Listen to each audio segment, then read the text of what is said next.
আমি হচ্ছে নিচের একটা ওয়ার হাউসে কাজ করি। এইখানে যখন বিমানটি বিধ্বংস হয় তখনই আওয়াজ শোনার পরে সাথে সাথে আমি আমাদের ভবনের ছাদে আসি। আসার পরে দেখি যে আমাদের এই স্কুলের ভবনটাতে আগুন জ্বলতেছে। তখন আগুন দেখার পরে আমরা ওই দিক থেকে নেমে নিচে ঢুকি।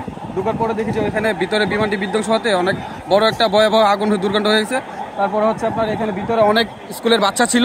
ওই বাচ্চাগুলো অনেকজন বাঁচার জন্য চেষ্টা করতেছিল। তখন হচ্ছে আমাদের fire service directly fire service চলে আসছে। সাথে সাথে ফায়ার সার্ভিসে উদ্ধারের কাজ চলমানে আপনার হচ্ছে এখানে অনেক বাচ্চা পড়ে গিয়েছে এবং অনেক বাচ্চা মৃত।